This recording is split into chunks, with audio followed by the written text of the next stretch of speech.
Michael.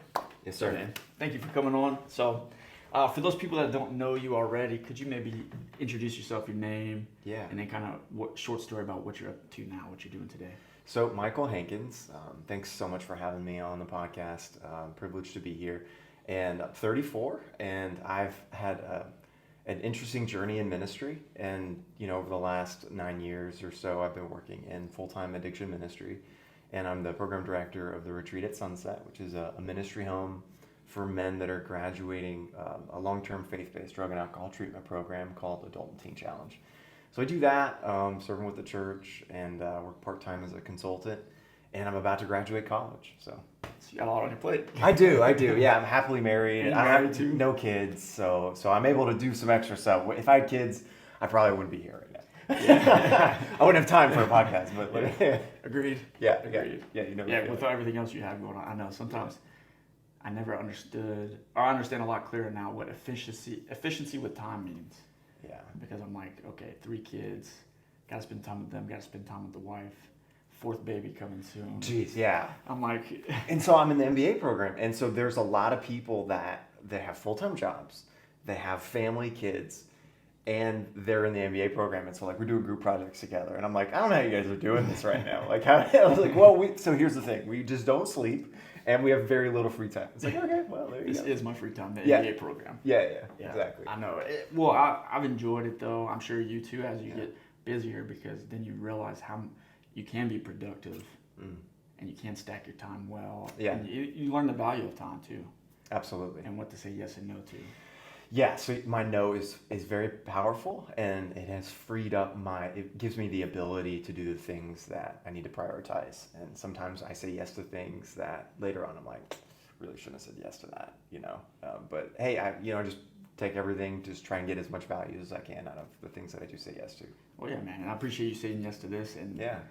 because I know your time is valuable, so I appreciate you sitting down, and I know you have an inspiring story, and I'm hoping a lot of people can take something from it. I hope so too. So I really do appreciate you coming on and spending the time. Oh yeah, privileged to be here and do something like this. Thank you, man. Thank you. So, to go back to kind of what you talked about, you said the Retreat at Sunset. Yeah. So Sunset, Louisiana, where we're located. But what is that for people that don't know, the Retreat at Sunset? Yeah, so the name itself isn't as important as the vision and mission behind it. So for those who aren't familiar with drug and alcohol treatment programs, there's a broad spectrum of what's available in the United States. But at its core level, there's 2 main thrusts in addiction treatment. And they're basically 2 models for addiction treatment. You have the medical model, and then you have what's called the moral model. And the moral model is the most prevalent, the medical model is the most prevalent in the United States. It is this, it's the dominant force in drug and alcohol treatment, and it basically treats addiction as a disease. And the other side, the moral model, treats addiction as a symptom or as resulting from decisions, right? So that's why it's called the moral model. And so the Retreat at Sunset is the final phase of drug and alcohol treatment in the moral model. So the medical model is usually short term. Sometimes it's residential. It's also very expensive, so it's dependent upon insurance. So, and pretty much every city, every larger city in the United States, you're going to find a lot of sober living homes, short-term drug and alcohol treatment programs, outpatient detox facilities, inpatient detox facilities. You'll find methadone clinics, things like that. And the success of those programs is very, very small. And I know that from personal experience and also from the research that's been done. And it's been addiction, as everyone knows, is just destroying our communities. It's wiping out so many people. I mean, during the pandemic, it killed so many people, 100,000 people or more. Dang. And it was just, And that was just during the pandemic. That was just during the pandemic. Like, if you look at the statistics of the people that classify themselves as being addicted to something, there's enough people that it would be one large nation on the globe. Wow. So if you took the United States and made another one, and you just put everyone that's addicted, that would be the size of the United States. I mean, the people that are abusing drugs and addicted to drugs, hundreds of millions of people in the world. So you have the medical model, which is birthed from this idea that it is a disease. and that it can be treated with the right, you know, the right therapy, the right medication, the right idea. And then you have the moral model, which is, a completely, different approach, which is like, hey, you're having these substance abuse issues. What's underneath that? Let's deal with what's underneath that. Let's treat the thing that's underneath that. And it's, primarily doesn't use medication. Some programs do. Now, the retreat at Sunset, like I said, the name isn't as important as what it is that we do. We're the final phase of that process. So to begin with, when someone goes through a drug and alcohol treatment through the moral model, it's primarily like you're pulled away from your involvement in the local community, or a lot of discipline, a lot of structure, a lot of the decisions are made for you, and it's long term. The programs for the most part have a tendency to be at least 6 months long. The one that I went through was 14 months long. And so the retreat at Sunset is the aftercare portion of that. So when someone finishes Adult and Teen Challenge, which is about a year long, they do an internship a little bit afterwards, some leadership. They put into practice what they've been taught. And then if they have kids, or they feel God's calling them to being in the workforce, integrating back into society, they can come to us and apply to us. And we don't really call ourselves a transition home or transition program. We think of ourselves as an exclusive ministry home for men that are looking to be leaders in the community. So we primarily focus on individuals that, to put it simply, have the best chance of success because of what's happening in addiction treatment. So to kind of close that, that thread, you have the medical model program, which the most successful medical program in the United States has a success rate of about 10%. By success rate, I mean those who finish the program, and it's the most expensive one of the most expensive programs. And that's just finishing the program. That's just finishing. So not even long-term results. Yeah. So the ones that finish the program, that have paid over $1,000 a day to be in this program, wow. They call it the cure rate is 10%. So 10% of those who finish and report back in are experiencing success, and that stands in stark contrast to the moral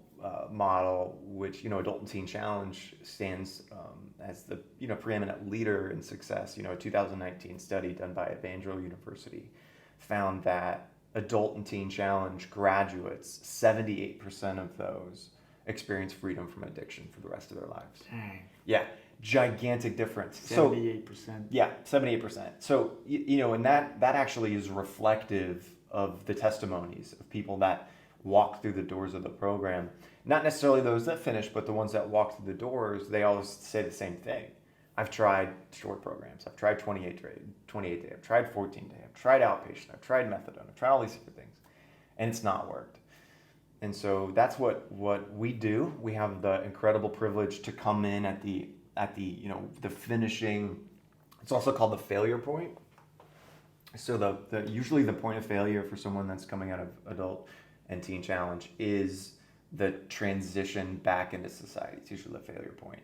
So we try and set them up for success in the best way possible. So my wife and I have the privilege of running this incredible program, and at the retreat at Sunset is it's an auxiliary of our Savior's Church. It's like a child of the program, kind of like Love Acadiana is. And the church had the vision. Pastor Jacob Aranza, him and his wife, they saw what was going on in our community and said, we want to meet this need. And so my wife and I were working for Adult and Teen Challenge, and we felt God was calling us to something else. And a friend of ours introduced us to Pastor Jacob, and we found that God was calling us together to author this incredible program, get this thing started. And God's been using it mightily to help men find the next season in their lives. That's amazing, man. And I didn't realize you were working at Adult and Teen Challenge before as well. Yeah. So I went through the program in 2014. Long-term drug and alcohol abuse, and while I was in the program, didn't know what I was supposed to be doing with my life. And I think that's really what everyone is experiencing in life whenever they start using drugs. We have this saying in the program, we don't have a drug problem, we have a purpose problem. And the reason why we started using drugs because we didn't know who we were. We didn't know what we were supposed to be doing with our lives. And we didn't know how to handle the things that life threw at us. So while I was going through the program, I was just trying to figure out who I was. And I was learning about who I was by learning about who God is. And God was teaching me about myself. And, throughout the program, just didn't know what I was supposed to be doing. But while I was getting near the end, it was like my 13th or 14th month, I just felt this just passion for what God was doing in this ministry. I fell in love with it. I started really paying attention to how it was ran, and I thought, man, I would love to be able to be used like this, to be in this position, to even be a small part of people's lives being totally transformed. And so I was like, you know what, I want to stay at this program and work. And I was actually at Mid-America Adult and Teen Challenge in Cape Girardeau, Missouri. Wonderful program. While I was there, they had like 186 students, 20 or more staff members, huge program. And everybody wanted to work there. It's like this incredible program. And so I wanted to stay there. And so I was like, all right, God, this is what I want to do. And so I was like, I want to work here. And they're like, no, you can't work here. There's no positions available. I was like, darn, what am I going to do? So I started like fasting and seeking after God. And like, what am I supposed to do? And so I started looking at available positions in the United States. And there was one internship available on the national website, and it was for a small program in Louisiana called Ruston Adult and Teen Challenge in Louisiana. And I thought, you know what, might as well. I'd never lived in Louisiana. I'd only visited, born in California, a native of Oklahoma. I really just spent most of my life in Oklahoma. And so I was like, all right, let's go. So I said yes, and I caught a ride to the doors of this 12-man facility in a small college town in Louisiana, and walked through the doors with 2 duffel bags, set them down on the bed, and just hit the ground running. So for the next, I don't even know how many years, so from 2000, when I graduated the program in 15, up until now, I've just been working in adult and teen challenge or with them. No, so that was what's so cool about what God did in my life, was He taught me everything I needed to know in order to be in the position that I'm in now. And it's so interesting how everything works together for their good and those who love them and are called according to their purpose, because throughout the program, I had every job you could possibly have, right? So I started out at Ruston as this unpaid intern, right? Just doing whatever I can to just have experience. And so I would work nights and weekends and early mornings, and not the most desirable shifts in the ministry, right? And then, so I started out at Ruston. I worked there for 1 year. While I was there, I ended up coming on staff, and they hired me on, and I did some PR stuff. So I started like doing some outreach and like trying to figure out ways to reach a community and raise money for the program. And so that's actually how I met my wife, Victoria. I was attending the local church, serving there, everything I could do there, and came on staff, and they were like, hey, we want to do a 5K. We want to do an event. I was like, man, I've never done an event before in my life. Like, I'm this introvert, like, I have no idea what I'm doing. So I was like, let's do a 5K. And so I have like very little graphic design experience. So I'm like designing a logo for this 5K and like, all right, where are we going to do it and all that stuff. And so I was like, you know who I should ask? My pastor. I need to ask my pastor for help. So I go to my pastor. He's like, look, I don't even know who to talk to about like raising awareness. Like, there's a college here. Like, do you know anybody at the college that I could like maybe put up flyers for? And he's like, I know just the person. And in walks Victoria. No way. And so I met my wife, and she wanted absolutely nothing to do with me. This, former drug addict who was making no money at this program, and like this bunch of, she was not interested in me at all. And rightfully so. Like I always say, like, God's going to blind the person for you, right? I'm so grateful that God blinded her at the right time, because like it wasn't the right time for us. And so as I would mature in my walk, then we would come back together later, and just God would do something incredible. It was a miracle, truly. She's way out of my league. She's awesome. I only know her mostly through my wife, Katie. Yeah. But she seems like the nicest, the sweetest person ever. She's always super, super great. She helps a ton of people. Like, yeah, she does. Such a kind heart. So yeah, she seems like a real gem for sure. I couldn't do this without her. And the Adult and Teen Challenge experience for me, her being a part of it was what really helped me to advance in that, because God designed marriage in a very special way, to become one, but it's designed to help us become better, to change us. Like before I met Victoria, I still am very selfish, but she helped me become less selfish, and she helped me to grow and get outside of my shell, and so I started working all these different positions in the program. In turns, worked in Ruston, then moved over to Dodson to be the dean of students there. And it was while I was there that I just found this a passion for teaching. Just absolutely fell in love with teaching the Word of God, teaching men, and really consulting men on how to move into the next season of their lives. And after working at Dodson for a short while, it was a couple of years.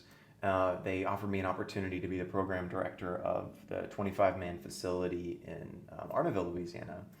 And so my wife and I had the privilege to move from Dodson to the directorship position in Arnaville, and came into a very tough environment. Induction, for those that aren't aware, it's the intake level. So when people are coming in off the streets, they're coming in out of jail, they're coming in, the roughest moments. That's what we were the directors of. We were running this facility, so we had just a few staff members, a couple interns, and we had this, just desire to help people. And Victoria was was just a huge part of that. Couldn't have done it without her. And so we moved from the director position in Arnaville after we were there for a couple of years to this.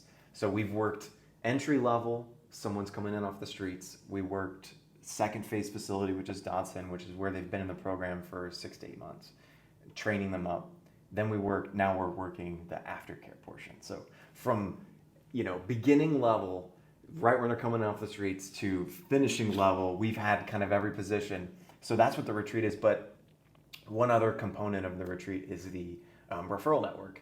So we found that during the process, there's so many people that have questions about addiction, and there's a lot of people that want to come to a place like the retreat, but they're still in addiction. So, and that's one of the biggest problems that we're seeing in the United States. It's the point of failure, which is so many people are trying to get to the finish phase of treatment without going through treatment. So they want to go straight from active addiction to sober living. And it's like, you're not getting treated. And, in the birthing process of the retreat, the kind of the program writing, board, creation portion, it was very clear either from the direction of the Lord or, from our experience, not sure which one, probably a combination of both, was that, hey, we're going to have a lot of people that are trying to come here that shouldn't be here. What can we do? I don't ever want to say no, but to someone, I have to say no to be able to say yes. But I want to redirect them. I don't want to ever have someone come to us and feel like they just hit a wall and then they walk away with question marks. Like, what am I supposed to do? So we decided, hey, look, what's the best way for us to deal with this? And so Pastor Jacob was like, look, let's raise money and let's get them into the program. So we, in that process, naturally birthed this referral network. And it's been just an incredible journey. So we run the retreat at Sunset, this ministry home for men that are graduating the program. But and that's a lot of mornings and evenings. During the day, we run the referral network, which is we help get people from the streets, from jails, from whatever situation they're in, into Adult and Teen Challenge. And because of the generosity of our Savior's Church, we are able to do so at no cost to the family. So as of April, I don't know, today is April 2023, we've helped almost 50 people. Yeah, 50 people walk through the doors of Adult and Teen Challenge. Wow. And we've helped provide counseling, guidance, information to over 200 families. Dang. It's been a journey. That's awesome, the referral network, that you don't have to say, no, sorry, we don't have a spot for you. You say, yeah, we just have just a place for you. We say yes, but yeah, it's not here. Yeah, it's not here. So I get. But we have the perfect. So that program at Sunset, how long are they there? They're not actually going to come here. They're going to go to Adult and Teen Challenge first, and then they can come here. But it opens the conversation, and it's not saying, oh, they can't come here at all. It's saying, yeah, hey, we'd love to have you here after this. And I love what you said. You said they still need to be treated, and then tying it back to like even me, a lot of like natural reaction when you hear that is because it kind of overpopulates the addiction world is the medical side. Mm-hmm. So even earlier hearing you describe the medical and the moral, Mm-hmm. I'm somewhat aware of what you guys do, and I've never heard that description between medical and moral. Yeah. And I've dealt with drugs in my own life and in a family member's life who my sister passed away from a drug overdose years ago now, but so I've always had questions. I've always because you see a lot of the treatment talking about addiction as a disease, and you can't control it. This is the way it is. So could you expound on the moral side a little bit more, and can you talk about so like is it true that in your belief that moral is the way?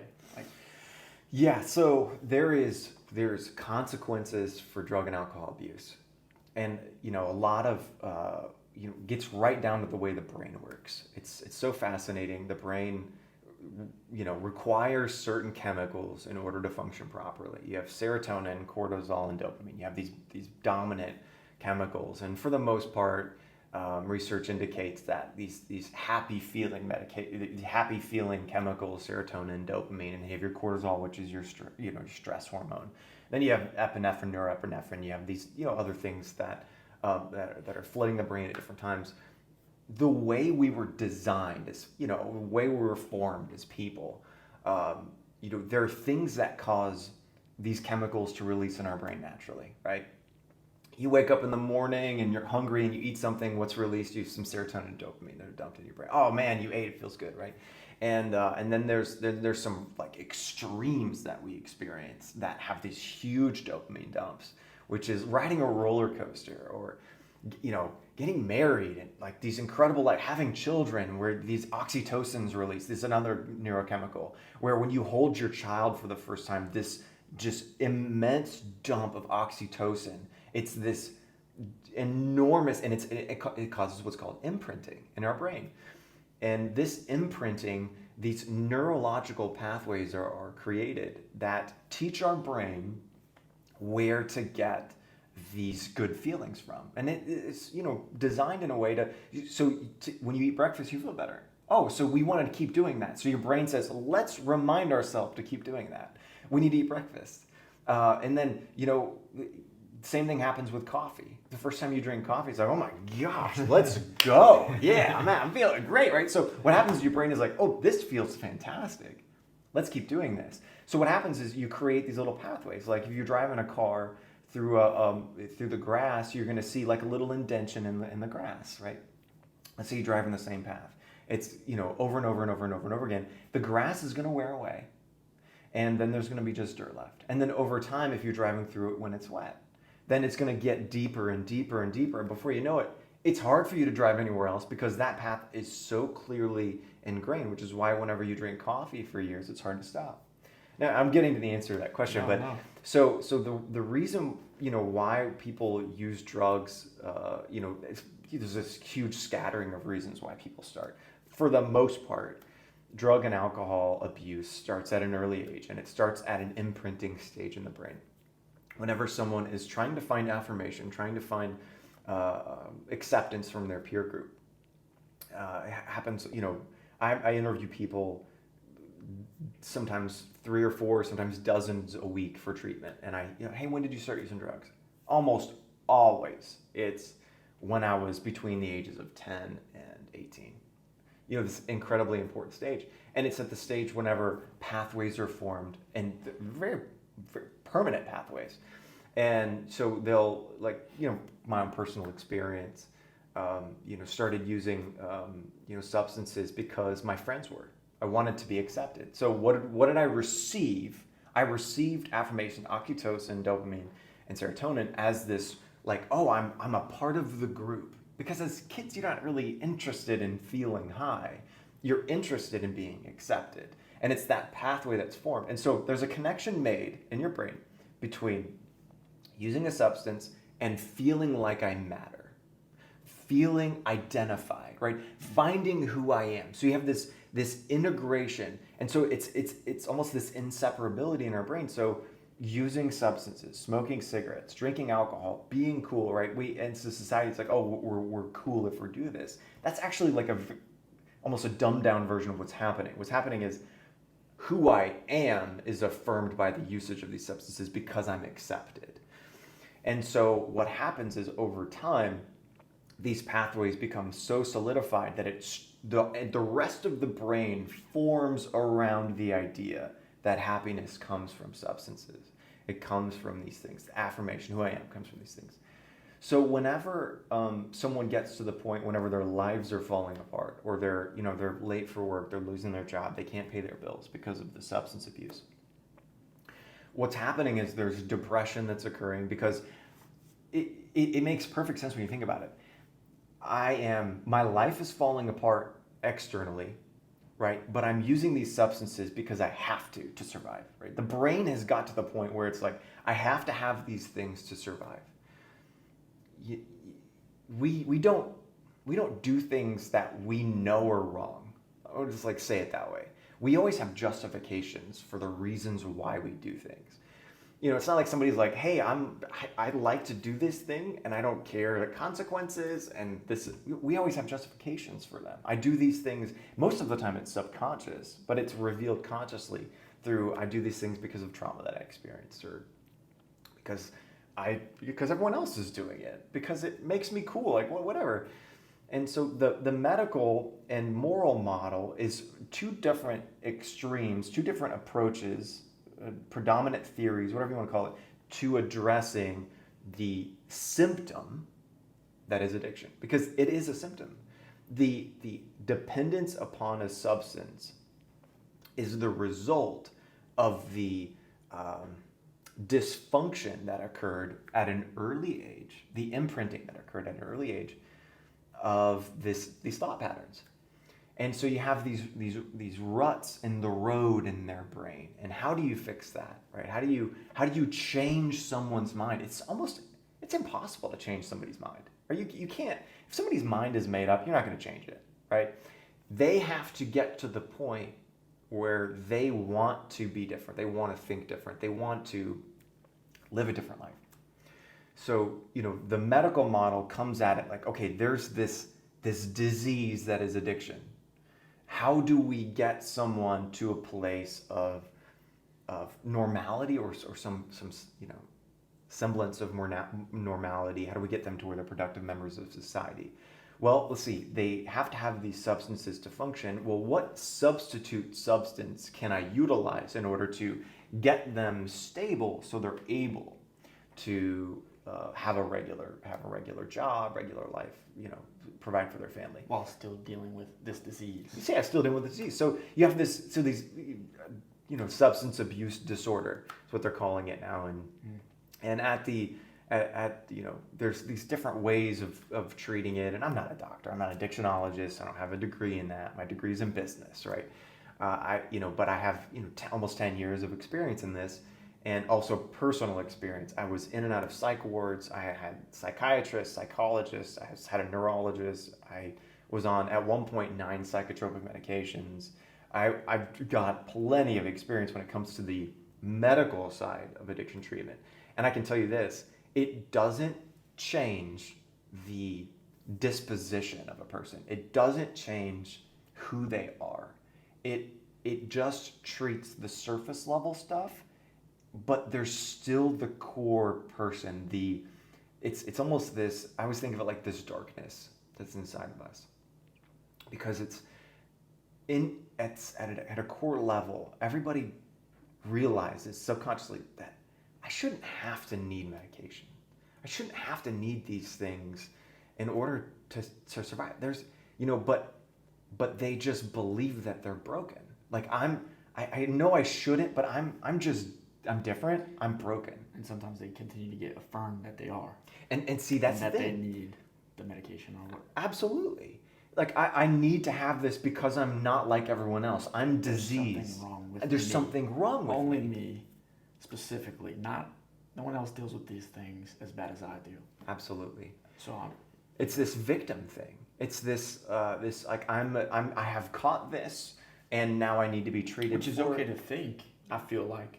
But do you agree in the fact that sometimes that side of it maybe continues to program that into them even more? Yes. Like like having the doubts and wondering, hey, what's wrong with me? That's okay at a stage, but eventually you have to like treat what you were talking about on the moral side. Absolutely. Like, So the identity shifts from I need substances to be cool, or I need substances to feel normal. A lot of people use drugs for whatever reason. I used, initially to fit in, but then it became a treatment for anxiety, became a treatment for depression. Oh, I need these substances. So I was identifying like who I was dependent upon these things. And then whenever the diagnosis of addiction comes in, it's like, oh, I am an addict. And so I am a victim to this. I am subservient. I am a slave to this thing.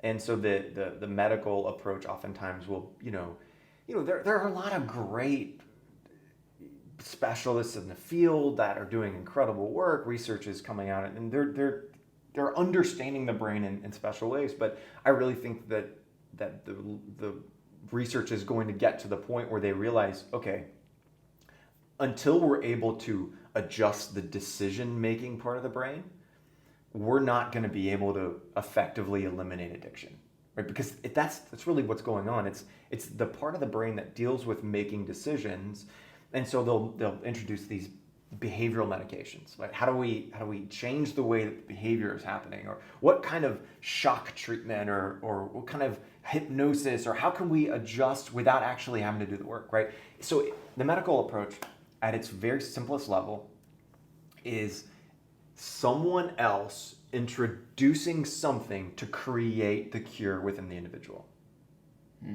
Right? What treatment, medicine, counseling, what is this external thing? Whenever it started out as a decision.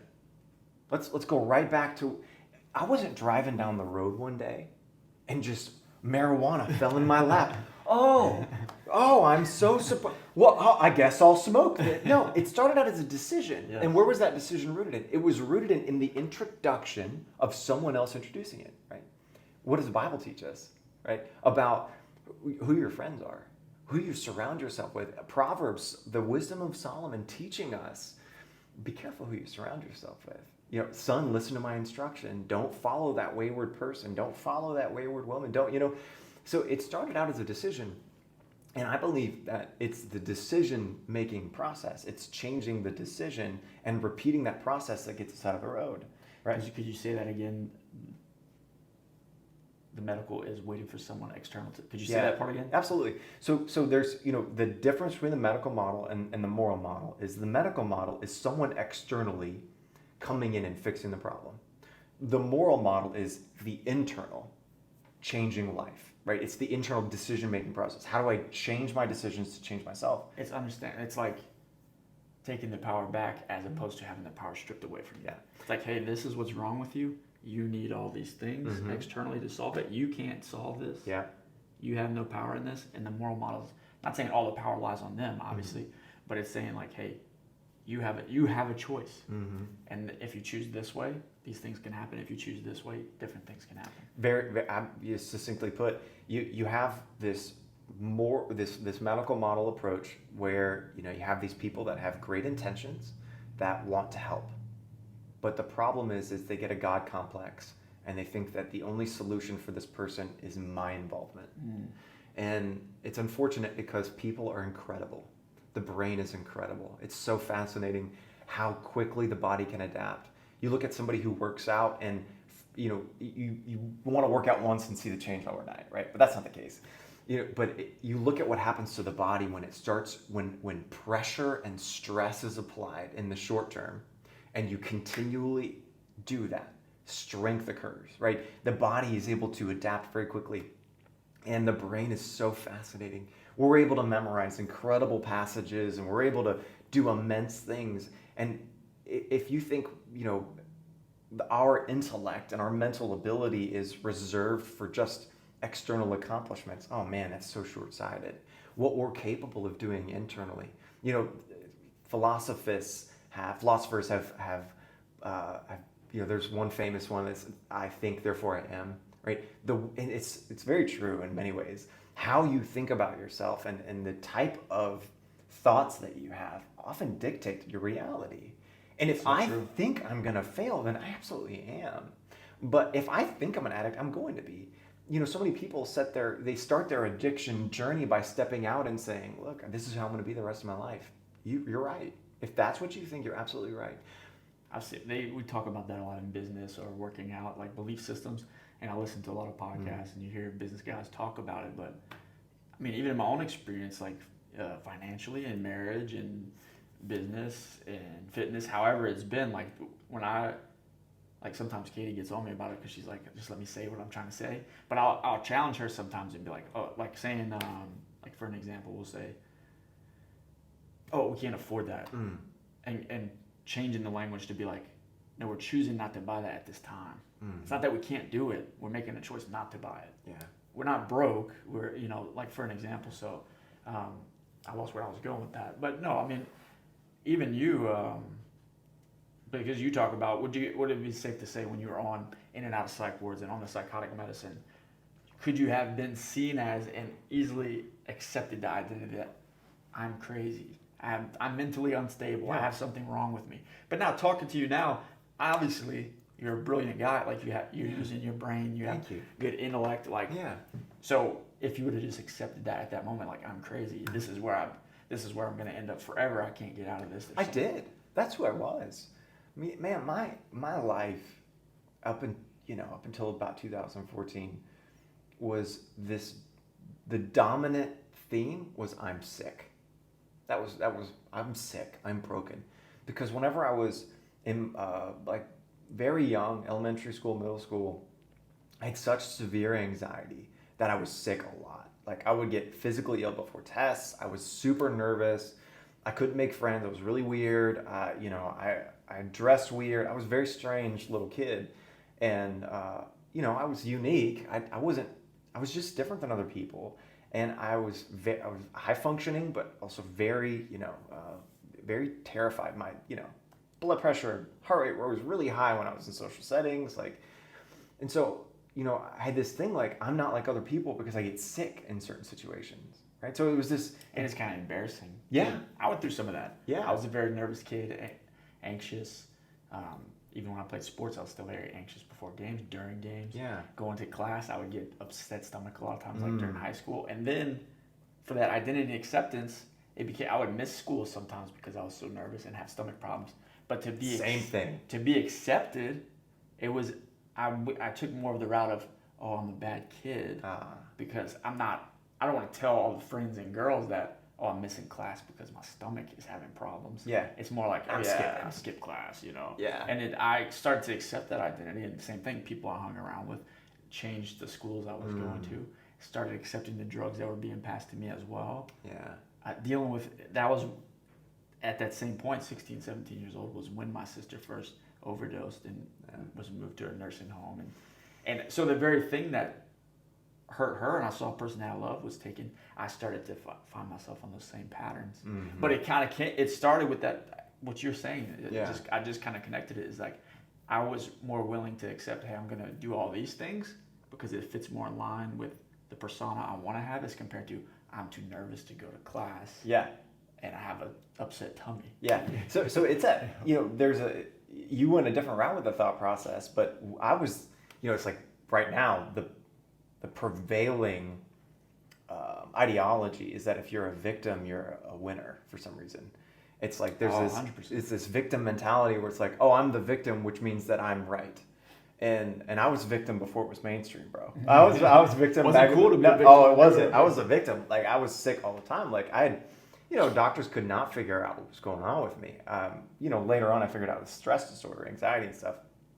And literally like could not get up. The cramping would just bend me over, vomiting and all that stuff.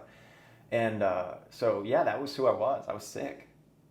And it just dominated my life. It was who I was. And then, my parents, whenever they started having issues, and my mother had an affair, and she forced my dad out. My dad didn't, every perspective, he didn't do anything wrong. Like, it's just, he was he was a great dad, and he never spoke an ill word about my mother. But she had this.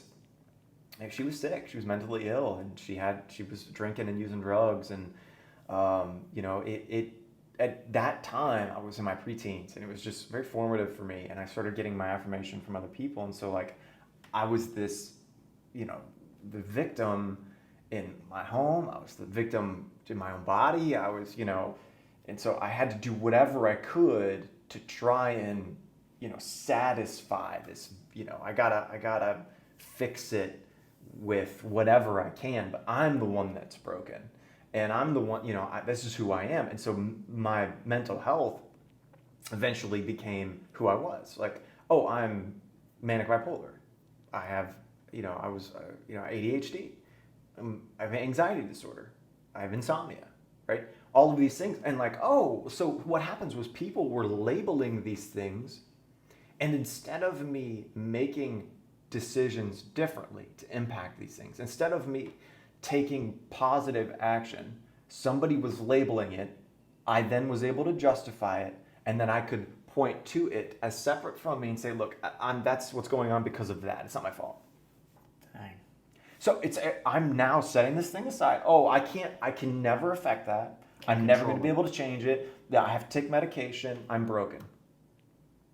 Oh, wait, so I'm completely powerless? Yeah, completely powerless to this thing. And that's, at its core, the problem with the medical model is it depowers the individual. It takes away the power from them. It's like, oh, you're broken. You have this disease. You're never going to change.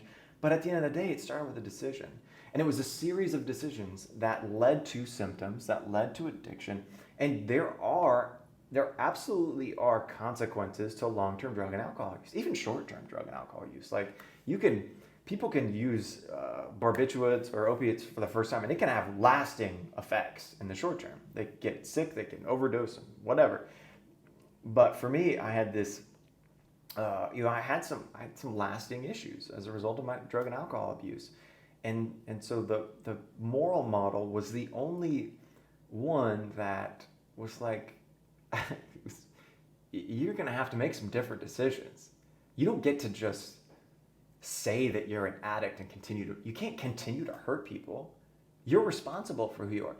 Yeah, so you blacked out. You're responsible for that. You wrecked your car. You're responsible, not the addiction, not the, and so after, unfortunately, the situation that happened when I was a kid, I was 17, I was in college, and my mother took her life in front of my siblings. And it was just this awful experience, and it just devastated me. I was in this fog state for weeks, but it was that moment, it was her death that began me. So it was the moment that I'll never forget it. I was in the backyard of my buddy's house. We had driven back from college to go to a homecoming football game, right? And I had been suspended for most of my senior year, so I didn't get to see a lot of people. I was like, oh, I get to be the big man on campus, right? It's like 140 pounds soaking wet, but I was like, I'm gonna be the big man, okay, whatever. So I'm at my buddy's house, and I'm not gonna say his name, but we're in the backyard, and I'm rolling a joint, and we're pre-gaming before the high school party, got some beers, and then my phone rings. It's my dad. And so I'm like, oh, I hand the joint off. I mean, vivid memories. It's like those flashbulb moments, those light bulb moments, you see them. And so I answer the phone. I remember the ringtone, the flip phone that I had. I'm walking by the side of the above ground pool. And he says, where are you? What are you doing? Who are you with? Questions like he never asks. And I hear the tone of his voice. And it's like, Dad, what is going on? And I'm like kind of wandering around like I do when I'm on the phone. And he said, she's gone. She shot herself. And the phone dropped out of my hand. And I walked in whatever. So I'm at my buddy's house, and I'm not gonna say his name, but we're in the backyard, and I'm rolling a joint, and we're pre-gaming before the high school party, got some beers, and then my phone rings. It's my dad. And so I'm like, oh, I hand the joint off. I mean, vivid memories. It's like those flashbulb moments, those light bulb moments, you see them. And so I answer the phone. I remember the ringtone, the flip phone that I had. I'm walking by the side of the above ground pool. And he says, where are you? What are you doing? Who are you with? questions like he never asks. And I hear the tone of his voice, and it's like, Dad, what is going on? And I'm like kind of wandering around like I do when I'm on the phone, and I said, she's gone. She shot herself. And the phone dropped out of my hand, and I walked, and just kind of like my hat fell off, and I was just like this. Then I get to the driveway, and I collapse, and I start screaming, just this guttural scream, because for the last couple of weeks I've been ignoring her phone calls, and up until that point, I had saved her from multiple overdoses. I had taken her to the hospital. I'd called my dad. I'd called an ambulance. I'd helped make dinner. I'd helped do the laundry. I'd do all of these things, and I got so sick of it when I went to college. I was like, I'm done. And so I stopped answering the phone. And so whenever I found out she died, it was my fault. She's dead because of me. And I hit the ground, and I heard this voice in my head, and it was like, I made this decision. I'm gonna be messed up the rest of my life. I'm gonna be broken. I'm gonna be an alcoholic. I'm gonna be a drug addict. Like I'm messed up forever. And it became the motivating theme for me. It didn't matter what I was doing. It didn't matter the accomplishments as a musician, the grades. It didn't matter the relationships. Underneath the surface was this dark shadow that would follow me wherever I went, which was, it doesn't matter. You're always going to be messed up. You're always going to be broken. You're always going to be depressed. And so my excuse for living the way I wanted to was, I'm a broken person. I'm going to be messed up. And it was an awful experience, but it didn't have to define me. It didn't have to be who I was. I could have mourned and moved on, but I didn't mourn her death. So that happened when I was 17. I didn't mourn her death until I was 25. Dang. Almost a full decade Yeah. later. Yeah. Didn't mourn her death till I was 25. And it was after I walked through the doors of Adult and Teen Challenge. I'm talking about years of therapy, years of medication, in and out of psych wards, in and out of treatment programs. I get into Adult and Teen Challenge, no psych meds. The only thing I was on was a seizure medication because I'd been using drugs for so long. And I have seizures when I wasn't on them. I'll never forget it, man. I was an atheist my whole life because, who would believe in God after that, right? Like, my parents divorced. I'm sick my whole life. I can't get any better. My mother shoots herself, right? There's no way there's a good God if that kind of stuff happens. And if there is a God, I don't want anything to do with him, right? So I'm atheist. Like, throughout college, I get in huge arguments with friends and family members about faith, and there's no way there's a good God. Just explain this, right? I would just berate people with my history, my experience. There's no way. And it was whenever I walked through the doors of Adult and Teen Challenge, I walked into this faith-based program as an atheist. The reason why I went was because I had hope. I didn't have any hope that my life was going to change. In fact, it was the opposite. I might as well do this. Nothing's working. Why not try something else? I'll try it. Yeah, I'll try anything else. I'll just do this. You weren't happy the way you were living. No. You knew you probably deep down knew this isn't who I am. I'm not happy doing this. Yeah. You accepted it and were doing it for a long time. Yeah. So that's kind of what got you in. Is like, hey, let me just see. Yeah. I really went in with the idea that I was going to die.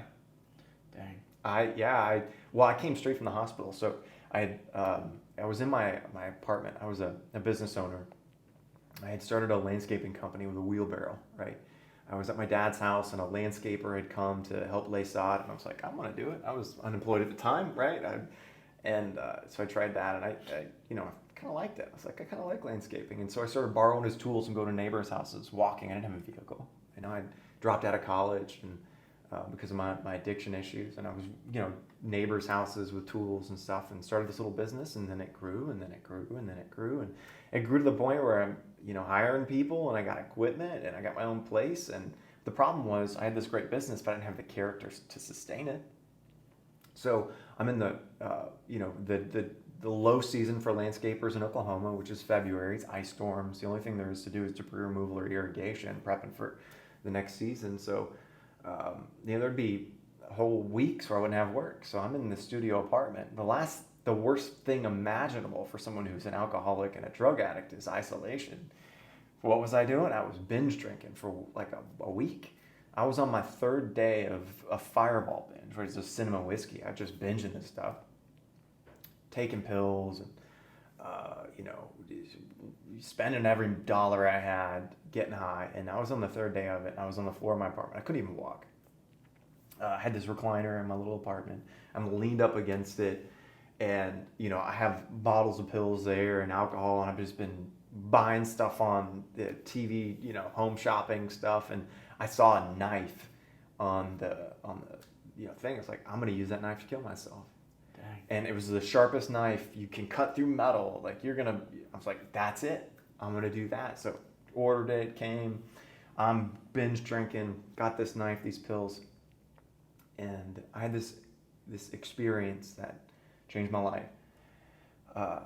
I was so depressed. It's people don't kill themselves because they have hope. People kill themselves because they cannot imagine any possible way than death. It's like, the situation is so bad, I cannot take this anymore, and there's no hope for the future. That's why they die. They don't, it's not.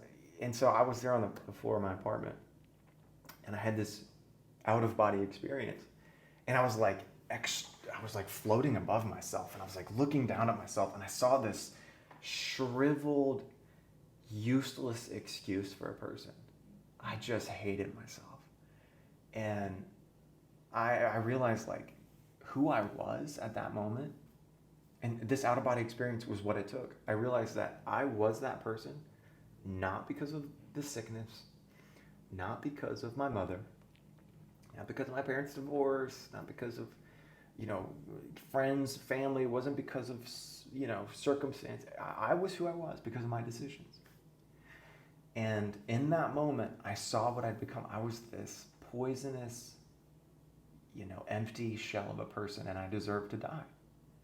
I went back into myself, and I put the knife against my arm, and I was taking Remeron and drinking Fireball and taking a bunch of other pills. And I was starting to get dizzy and stuff. And I'm like, okay, this is it. I put the knife against my arm, and I'm weeping. And I'm just shaking, and my body's just trembling. And I scream, and I said, God, I'm sorry. And I just try and shove this knife in my arm, and it bends against my arm.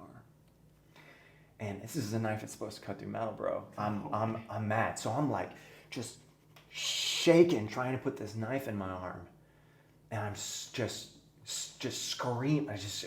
Just all this. I'm panicking. I have to die, but I can't die. I have to end this. I gotta stop this, right? I gotta get away from this. So I'm just grabbing pills and drinking, and I lose consciousness. And I wake up in the hospital, and my dad's at the foot of my bed. I got IVs coming out of me. I got this bandage on my arm.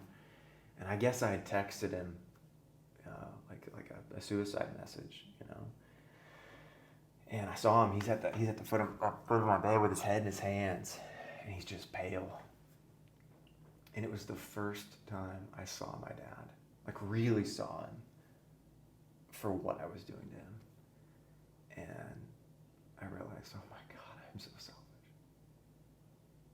I believe that when I tried to take my life, I said those 3 words. I said, God, I'm sorry. It was the first time I had ever, acknowledged God. When I said I was taking responsibility for my life. And sorry, I was expressing repentance and sorrow for it. Unfortunately, I didn't have the understanding of a path forward. So I said those 3 words, and I believe God saved my life. I should have died. And I woke up in the hospital. Here's my dad. And a family friend came to my bedside and told me about this place called Teen Challenge. And they said, hey, it'll change your life. I was like, whatever. Like, I don't really care. Like, sure, I'll go. So you thought like, hey, it didn't happen this time, but it's inevitable. I'm going to die. I'm going to die in this. I just didn't know that there was another way. My brain was so conditioned that I'm broken that there's no hope for a guy like me. Man, I had hurt everybody. I had lied to everybody. I mean, I was an absolute maniac on the internet, in public. I was wrecking I was an absolute mess. Nobody wanted me at their family function. I wasn't invited to anything anymore. I was an absolute disaster. Crazy. I would say off the wall stuff. I thought it was just, I literally, like, there's no hope for me. So I go into this program and, like, no drugs, no cigarettes, nothing that's allowed. No cessation methods, no doctors, no psychiatrists, no nurses, nothing. Just a bunch of people. So I walk in the doors of Adult and Teen Challenge, and, like, this big Samoan looking dude. I mean, this dude's like 6'7", just tribal tattoos, just standing at the door. I'm like, okay.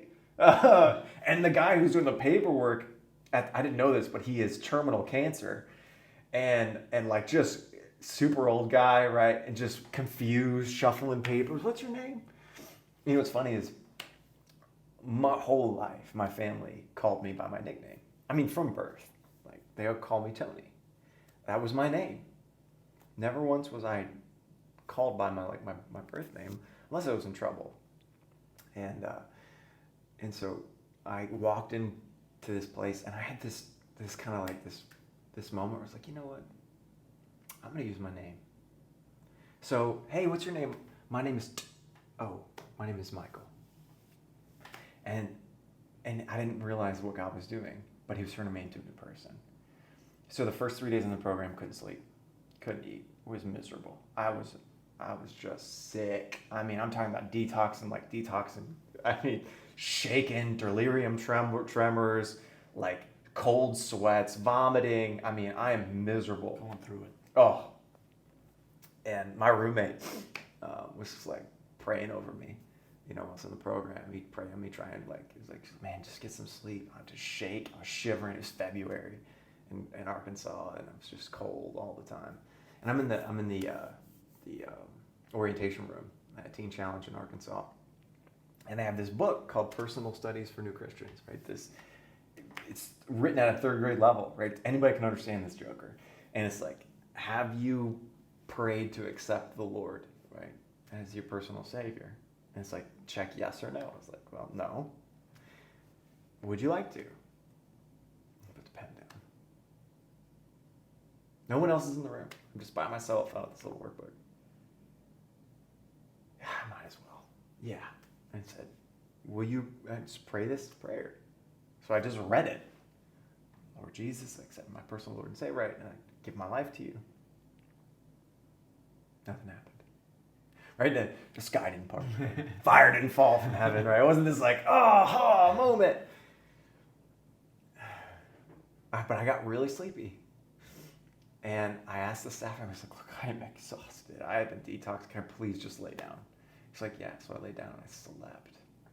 Slept for the first time in a really long time, unmedicated. I had been on sleeping medication for over a decade. Wow. And I slept. And I woke up the next day with like this much better of an outlook.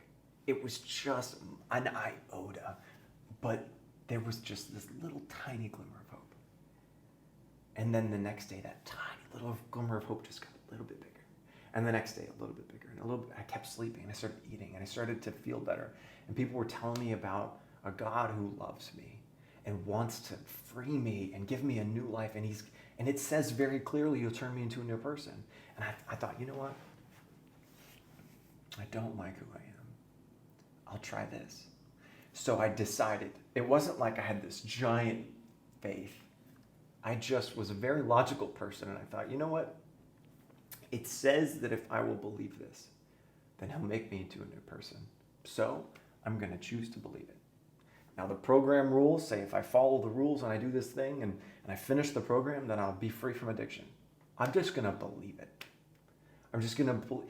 And it was the first time in my life that I chose to believe something that was completely contrary to how I felt. And it changed my life forever. I fell in love with the program. And while I was in the program, I experienced supernatural miracles. I was radically delivered from addiction early on in the program. I've been diagnosed with this chronic seizure disorder as a result of what I did to my brain from the chronic psychotropic medications, drug and alcohol use. I would stay up for days and days on amphetamines. Wow. And while I was in the program, I felt very clearly from the Lord that I needed to stop taking these medications, but I just didn't know what to do, you know. So I actually went to med-call because I have med-call 3 times a day, and I'm at every single one because I have to take my phenatone or my Keppra. I have to alternate because phenatone hurts your liver, and I'm on Keppra. For those that have seizure disorders, you know exactly what I'm talking about, because you can't be on these medications long term, so you have to keep cycling them. So I'm alternating, and so I go to med-call, and I'm like, oh. And so there's this big guy. His name is I can say his name. His name is Clarence. Big dude. And I hated going to his med call because he took forever. What was supposed to be 20 minutes long, I'd be in line for an hour. And I hated this guy. I'm like, oh my God, I'm in little Clarence again. And so like everybody's like complaining, oh, Clarence takes forever. And I get to him finally, and this was my the first time where he was like really, I guess, paying attention to what medications he was giving me. And I was like, I need that medicine. He's like, what is this? And he was like, oh, I was like, well, it's a seizure medicine. Keep in mind, I didn't like this guy because earlier in the program, he told me that I was arrogant to my face. He was like, you're arrogant, and then walked off. I was like, who's this guy think he is? So I already had a grudge against him, right? And he was right. But you know, I already had a grudge against him, and so he sees his medication, and he looks at me and says, I didn't know you had seizures. And he starts crying in med call. It's like 6:15 in the morning, and this dude's crying because he's so compassionate. I didn't realize the side of him. And he's like, God, I didn't know you had seizures. Can I pray for you before I give you the medicine? I said, yeah. This is a very large African-American man, right? So he's got this giant, he's got a big hand, puts it on my head. He's pushing down on me, and I'm like, you know, pushing up. And he starts praying. He said, God, deliver this young man from the seizure disorder. He hands me the medication, and I was looking at it, and I was like, huh. I took it, and I went about my day, but over the next couple of days, I realized, like, God says he'll heal me. Do I believe that? You know, he said he would make me a new creation, and I believed it, and he did. He said he would heal me. Do I believe that? I said, you know what, I'm going to choose to believe it. I'm going to believe that in that moment he healed me. So with the counsel of my leaders and through a step-down method, I stopped taking his medication. And I have not had a seizure since. Wow. I was having full-on lose consciousness. They used to call them grand mal seizures. I would break bones in my face. I would hit the ground so hard. No way. Yeah. And free from it. I was on 9 psychotropic medications, manic bipolar disorder, insomnia, ADHD. I would hear voices. I was on all these medications. I'm on none of those. I had such bad anxiety, I couldn't eat in restaurants, right? I'd go into a restaurant, other people could eat. I could not because there was too many people around, and if I ate, I would have to throw up in the bathroom. So I wouldn't eat. I would drink alcohol. Now, I mean, I like I said, severe anxiety. And now I preach. And I'm not scared anymore. Well, let me rephrase that. I am scared. I have fear. But the difference between who I once was and who I am now, the difference between the medical model and the faith model isn't that I'm not going to have challenges. It's not that I'm not going to be afraid, but I have someone with me that's going to make me fearless, right? Who's going to bring courage whenever I am afraid. And so it never fails. Every time I'm about to preach, it feels like I'm about to die. All right? I'm about to go on stage. Like, it's the worst moments of my life for about 5 minutes before I go on stage. My heart it's like 180. I'm sweating. I'm unconscious. Like, I'm just like, oh my God, I'm going to die, right? I'm like shaking. My wife's like praying for me. It's going to be okay. You're going to do great. It's going to be fine. And then the distance between here and the stage and the microphone, and I get up and like I grab the microphone and then boom, it's gone. Anointing hits. And it's like that in so many aspects of my life. It's not that God took away, he healed me from so much, but he taught me that I'm never alone. And it was that mentality that would drive me in my life up until now. I'm still young. I'm 34, and I still feel that way. Like about 4 years ago. Well, actually, it was like 5 or 6. It was 6 years ago. I was sharing my testimony at a large church in North Louisiana, and I was still working with Teen Challenge, and they had this big event where they were singing. It was during Halloween, and they asked me to share my testimony because the message was on witchcraft and how medication is often treated like witchcraft because I'm going to take something that's going to make me different, right? And so they wanted me to share my testimony. And so I get up and I shared my testimony using the perspective of, medication, witchcraft, and I share about what God did in my life. I just did it briefly, succinctly, and then it was over. And then one of the pastors comes up to me afterward, and one of those life-changing moments comes up to me. His name is Pastor Chris Miller, incredible man of God. He's actually the lead pastor of that church now. And he comes up to me and he shakes my hand. He said, "Who are you?" I was like, "My name is Michael." He said, "Are you educated?" I was like, "No." He said, "This is a word from the Lord for you. Go to college. Finish what you started." He didn't realize that I had dropped out of college my senior year because of addiction. He comes up to me and says, "Finish what you started." And I was like, "Okay." And my wife, I would later tell this to, and she would never let it go. Which is what is fantastic about wives. They draw out of you the greatness that God has placed in you. And when you don't believe in yourself, they believe in you. And so over the next few years, she would remind me of that moment. You remember what Pastor Chris said? You should go back to college. You should go back to college. I'm writing curriculum. I'm contributing to stuff for the national office. It's just this, I'm sending in my story and all that, and I'm the director at Teen Challenge in Arnaville, and she looks at me, she's like, "It's time. There's a college nearby, University of Lafayette. You should do this." And I'm like, "Okay, fine. Okay, I'll do it if you do the application for me." And so she fills out the application for me, and I submit it all, and I genuinely am the most scared I've ever been in my life to go back to college.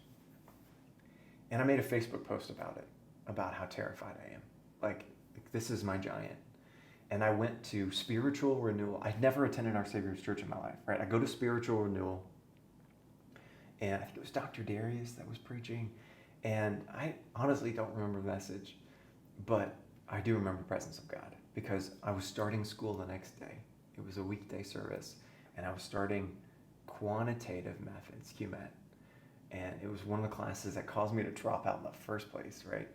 And I'm in the service, and I'm terrified, and I feel like I'm about to die. It's like one of those moments where I'm like, I cannot do this.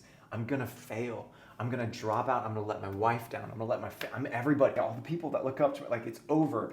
I'm not going to be able to do the math. I'm not going to be able to study. I'm not going to have the time. And I'm in the service. I'm like, oh, what are we going to do? And the peace of God hits me. I'm like, okay, I'll just go. Wake up the next morning after a very restless night of sleep, sick to my stomach. Just ill. I'm not going to be able to do this. I'm not going to. And I get to the parking garage, and even though I'm like, I can't do it. And I get into the classroom, and I'm sitting down, and this just ancient old man gets up to start, teaching statistics. And he gets up to start speaking, and I look around me, and I'm surrounded by a bunch of kids. And I can't do this. And the Holy Spirit tells me, he said, "You're absolutely right. But we can." It was this revelatory moment. Very simple. The Lord spoke to me. I'm with you. I got your back. You're never alone. This reminder that we always need, that it doesn't matter what we face, he cares. And I, from that moment, decided to believe. I can't do this. Not because I'm capable, but because he is. And I needed a tutor. I needed a tutor to get through it. And hey, there's no shame in that. I've been out of school for years, but I ended up, by the grace and mercy and the help of God, graduating at the top of my class and finishing my degree quickly and with the support of my friends and family. And after I finished, my wife was like, "So, got your bachelor's, proud of you, but I feel like there's more for you." I was like, "Oh, not again. Not again. I just finished." And she was like, "Go back." I was like, "All right." So I enrolled in the online program, the MBA program. I'm in my capstone class now. and I graduate in a couple weeks. And by the grace of God, I get to walk across the stage as an honors graduate. Once drug addicted college dropout, I'm now graduating with a 4.0. And just, right, it's so cool. I get to go to this honors convocation ceremony in a couple of days where they're gonna, it's unreal, God's goodness, Josh. Like, I was the black sheep, right? Suspended from school, right? Just always in trouble. Now I get to be honored as the outstanding graduate of my class. Like, when we start to believe what God says about us, and we start to take steps of faith, and whenever we're taking a step that feels like it's way bigger than me and I can't do this, then that's the right one. I mean, that's so cool to hear. I mean, thank you for sharing that. Incredible. But I think I wanted to circle back to was, you said when we believe, and then, but earlier you said, I chose to believe. And then you talked about faith just now.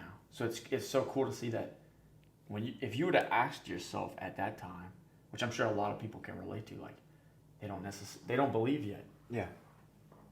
But what was so cool about what you said is I made the choice, like, I've tried everything else, I'm going to choose to believe. And that is faith, right? Absolutely. So it's like everyone still has doubts. Like you could have probably listed 1,000 doubts, 1,000 reasons why God doesn't exist. Yeah. And you said, I'm just going to choose to believe. Absolutely. I'm going to choose to listen to what he says about me, or I'm going to choose that when he's going to heal me. And then even, so to relate that choice, how you choose to believe, to then when you were talking about accepting the fact that God was with you. It was like you chose it. You accepted that I can't do it on my own. So what? Yeah. I'm with you. Do it anyway. Yeah. Like it's like, oh, you get it now. You never could do it on your own. Yeah, I couldn't. And it was just a paradigm shift for me. It wasn't like somebody waved a magic wand over my head and I was like, oh, I all of a sudden have the faith to do this now. Right? It's not going to feel comfortable. It's not going to, oh, yes, I feel good about this. No, it feels awful when you take a step of faith. It's uncomfortable. But whenever it's always those moments, those hinging moments, those transitory moments where it's like, I can quit right now. I absolutely can quit and no one's going to blame me. No one will notice. Nope. No, I say, hey, we understand everything you're going through. Yeah, absolutely. Especially in your earlier justifiable. story. Yep. Yeah, justifiable. Hey, you're in addiction. What's happening with your family? Like, you've been going through this. This has been for years. Oh, you have this list of diagnoses. Yeah. Way more lists of reasons not to, except for the reason one. I had one reason to move forward, and it's like, what if? What if my life can be different? What if I could finish this degree? Like, it always been this looming giant in my history. It's like, I dropped out of college. I failed, right? I failed at something. I hate just the idea that was following me, that I was like a failure, right? And I was like, you know what? And that's the thing is, like, faith is so, it's not a feeling. It's a decision. At its very simplest level, it's like, I'm deciding to put my trust in something that I'm uncertain of. At its core level, it is supposed to be fear-inducing, right? It's like Peter walking out of the water. It's going to be scary. It's a good example. It's going to be this moment where it's like, hey, if I make this step, I'm probably going to go under, but I might not. So it's like... And it seems foolish to do. It absolutely is foolish. I'm going to step out on the water and not expect to sink. Even believe that I could not sink. Yeah, I'm expecting that I'm going to step on this stage and be articulate. Whenever I had been stuttering. Severe anxiety. Yeah, severe anxiety. I had to stutter. Like, there's no way I'm going to... And now when I hear you talk, it's like, oh, this guy's been a speaker since birth. Like, so totally contrary. Like, my first time preaching, I spent weeks studying. One of the staff members said, hey, we do student chapels. I was in the program. You want to preach? And I was like, absolutely not, but I should. He's like, he said, do you want to? No, I don't want to, but I think I'm supposed to. So I get up to preach, and I am like pacing back and forth. I'm like, I can't look at anybody. That's huge right there, what you just said. Yeah. Absolutely not, but I think I'm supposed to. I'm supposed to, yeah. I do not want to. I don't want to feel this. I don't want to experience this. I know what's going to happen, the anxiety that's going to come. It's the same thing with working out or anything in life. Like, it's the thing that hurts the most. It's usually the best thing for you. It's like, I don't want to eat this healthy thing. I'd rather eat this. Or I don't want to lift this heavy weight. I'd rather do this. I don't want to run. I'd rather sit down. It's the thing that you don't want to do that's usually the right thing you're supposed to And do. they stack on each other, right? They absolutely do. If you continue to choose something, or like you, for example, with your degree, going back. Not going back was a choice too. Mm-hmm. Even if you weren't daily saying, I'm choosing not to go back to college today. Mm-hmm. You still were. I was still choosing that. You weren't making the choice to go back. Yeah. So I've seen it time and time again where both can stack. Yeah. Like if you start making those uncomfortable choices, that stacks in a big way. If you Yeah. maybe either don't make the choice or continue to choose the other way, that can stack in a downward spiral. And sometimes you don't even realize it. Well, it becomes a pattern, and that's what Romans 12 teaches us, that we're supposed to submit ourselves. I don't want to run. I'd rather sit down. It's the thing that you don't want to do that's usually the right thing you're supposed to And do. they stack on each other, right? They absolutely do. If you continue to choose something, or like you, for example, with your degree, going back. Not going back was a choice too. Mm-hmm. Even if you weren't daily saying, I'm choosing not to go back to college today. Mm-hmm. You still were. I was still choosing that. You weren't making the choice to go back. Yeah. So I've seen it time and time again where both can stack. Yeah. Like if you start making those uncomfortable choices, that stacks in a big way. If you Yeah. maybe either don't make the choice or continue to choose the other way, that can stack in a downward spiral. And sometimes you don't even realize it. Well, it becomes a pattern, and that's what Romans 12 teaches us, that we're supposed to submit ourselves to God wholly and completely. It's our only true and proper worship. But it says, be transformed by the renewing of your mind. That the renewing of your mind isn't something that's like this, I wave a magic wand, ding, and you're renewed. No, it's this daily application of biblical principles. It's this daily stepping out in faith. It's this daily loving someone that's not easy to love. It's this daily being generous whenever it doesn't make sense, right? Tithing whenever it doesn't make any sense, right? It's like, my finances are an absolute mess. That's the perfect time to tithe.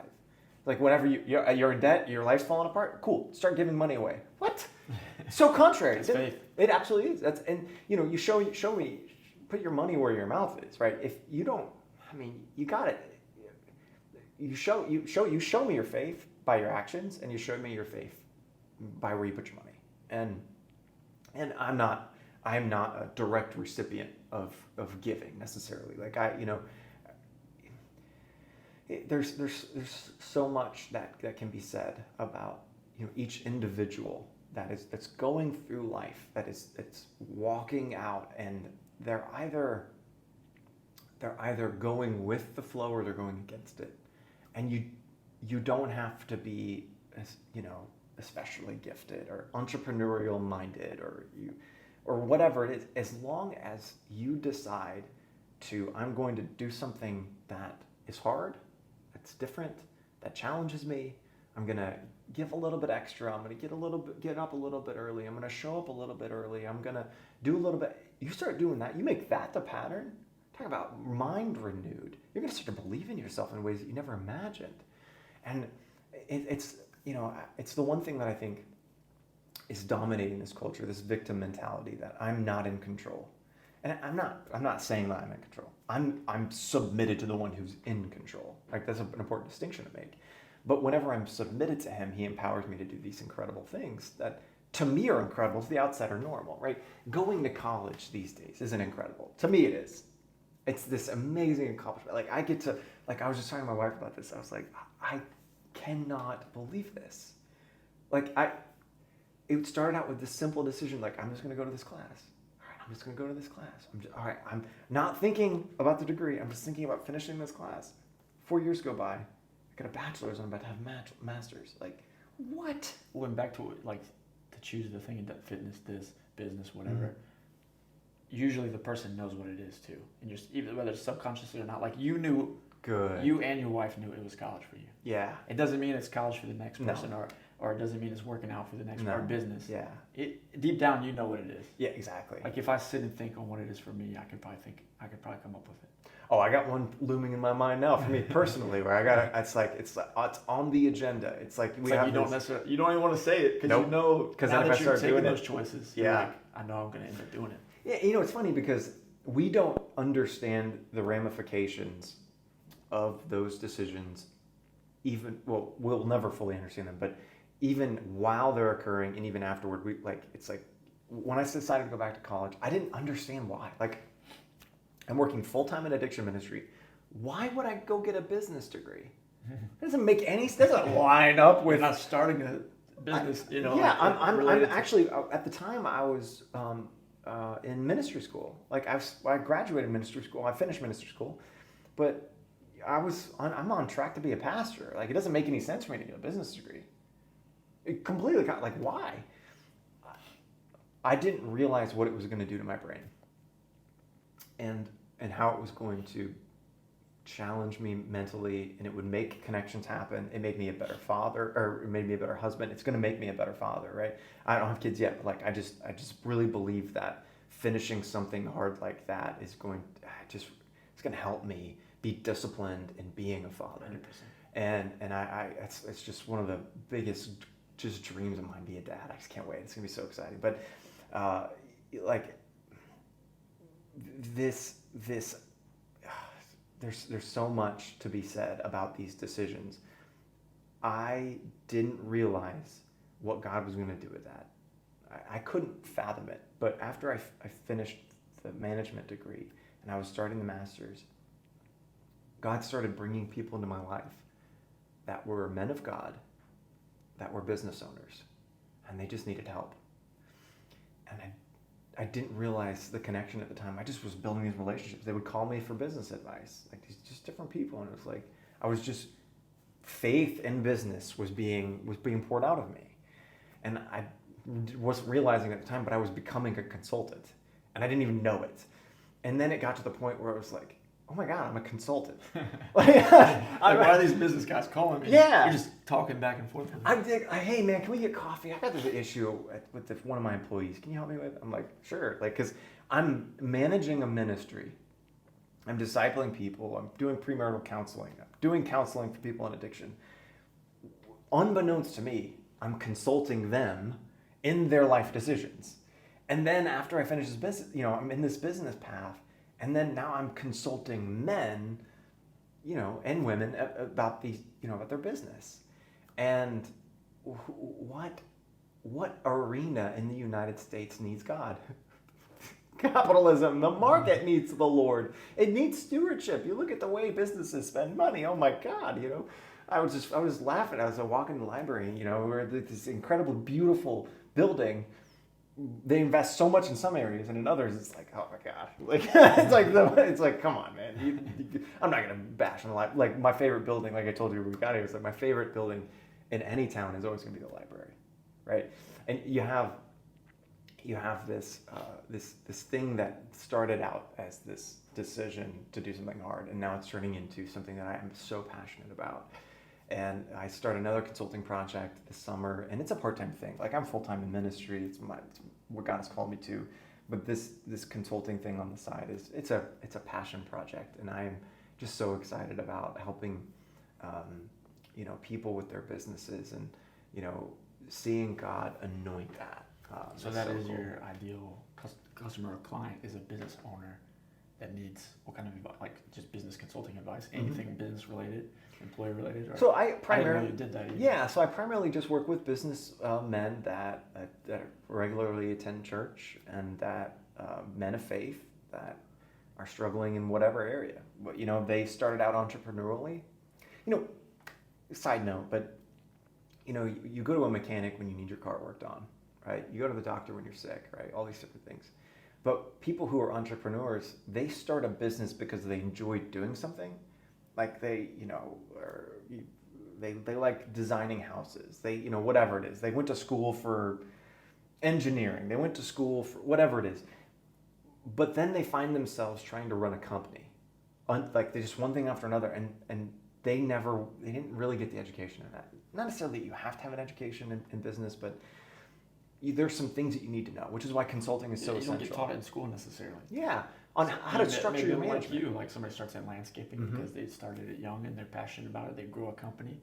Pretty soon they're running like 10 trucks, and they're like, well, I I never signed up for this, and this. I didn't know that you had to file I didn't know how to file quarterly taxes. I didn't know that existed. I didn't know the difference between a DBA and an LLC or an S corp, right? And so like I meet with these guys that are, so there's that. They need help with managing their company. So I primarily like to love on these companies by building out HR practices, management practices that help scale them, right? So lay a foundation for them to scale.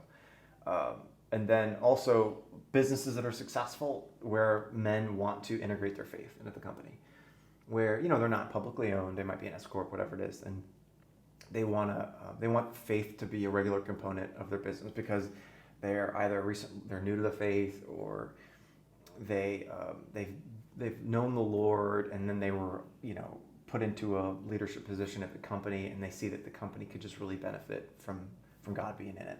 And it's not like it's necessarily evangelistic on purpose. It's not like, oh, we got to get everybody here that works here saved. It's not what it is. It's that they just want their life to be consistent. They want their home life to be the same in all areas. They want to show up as like me. I want to show up as this is Josh. Yeah. This is how he is at work. This is how he is on a podcast. This is how he is at home. Yeah. This is him. Yeah. And that's the thing is like whenever you have evangelists or preachers, like who they are on stage, when it's who they are off stage, they have a successful ministry. But whenever who they are on stage is a persona and their life doesn't reflect it, that's how you get church hurt. That's how you get people that are disillusioned and like that are like, oh my gosh, I believed what he said, but he doesn't do it. And so you have men of God that are in the church and stuff, and they're running a business, and it's like, how do I translate this? So I'll come in and help them build out HR practices that protect them, that protect their employees, that protect the belief of an individual. It's like, hey, you're allowed to believe whatever you want while you work here. This is what we believe, and our business is built around this.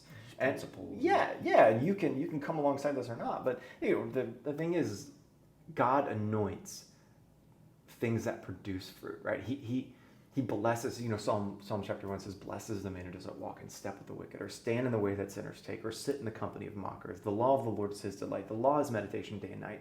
He is like a tree planted beside streams of water. Its leaf never withers, and all he does, he prospers." Right? What does that teach us? It teaches that the tree that is blessed is one that's rooted by streams of living water. But why would God bless what isn't blessing others? Right? You have a tree, like, why, there's this parable about a tree that's not producing fruit, and dig around it. Let me try and dig around it one more time. Give me another chance to let it produce fruit. Jesus curses the fig tree that it's like no one's going to ever eat from you again because it wasn't producing what it is that he desired. If you want something to succeed, what better way to have it succeed than to have it benefit more than just it, right? So a tree that produces good fruit that other people can eat from, what are other people going to do? They're going to fertilize that tree. They're going to pour into that tree. They're going to water that tree. Why? Because they're getting something from it. So if a business is doing more than just feeding itself, if a business is stewarding its finances and giving back, if a business tithes, right? If a business is giving more, then why wouldn't God bless that business? Business is involved in the community. Building the community. Helping people. Yes. Showing up. Yeah. Always a phone to call. Always a friend to lend a hand. Oh, it's so cool. We want to. That's in our nature. We want to support those businesses. Yes. We may not know it's a faith-based business or anything. We're just like, oh, your granny will know. Like, they were helping me at the Apple stand last weekend. Whatever it is. Like, so there's two ways to think about it. You have a business that is like, oh, we want to have a good brand. We want our brand to mean something. So let's associate our brand with giving back. Giving back, right? That can work. But when it's not systemic and when it's not a culture in the business, what you have is like those Westerns with the big, like those Western buildings, with the big facade on the front, but the back's like this 6 foot tall ceiling, right? It's like, it's tiny in here, but the front's huge, right? People see that and they're like, this doesn't taste right. They may not know it at first. They're like, something's off about that. And that's the difference between a business that gives and a business that is a giving business. That like our literal purpose. It's in their culture. It's part of a culture. So there are so many different ways to do that as a business where you can incentivize your employees to do community outreach. And there's plenty of examples of this. One bank in particular, I forget the name of it, but they have like your workday. You can do 4 hours of community service in your workday per week, right? Like you get paid to go out and work at the shelter and to give back to the community. Talk about fulfilling for that employee. Woo! That's their favorite day of the week. Now you talk about that. That's systemic in the culture, and then it becomes part of the conversation. Like, what'd you do this week? Oh my God! So let me tell you about this guy. Their identity. Yeah, it's who they are. The company identity, and then the employees say, "We do this." Yeah. So they're excited to tell you. We're a missions organization, but we're also a bank. You know what I mean? It's like so you got a company. It's like, yeah, we're a bank, but let me tell you about last week where we went to this place and we did this. And how fulfilling is it that their desire to be greater than themselves is filled not only in their workplace, but in their workplace. So like you have like my job, like I have a job, but it is so fulfilling. Like I get to. You're never like, oh man, I go back to work. Oh, there's grind, but you know, but there's also like this. You lay down your head at night, man, I did something today, and I got paid to do it, right? And of course, you can't, you know, and like with contract writing, you can't build trust in a contract, and you can't, you know, cause, you know, generosity like that, you know, in the individual who doesn't want to be generous, but you can teach that principle in your company. You can create that culture, and then somebody sees it and they're like, oh my gosh, this is so much fun. I love it. And then they start to get kind of addicted to generosity, and they're like, man, they start giving more, and before you know it, your business has exploded, and you're having to hire more people, and you're creating management structures, and you're like, oh my gosh, this is amazing. Why? Look, you became greater in value than the sum of your parts, right? Yeah, we make this product. Yeah, we have this service and we add value that way. But while we're doing that, we're also doing this. And the sum of the parts doesn't equal to the value that it's creating. It's exponential.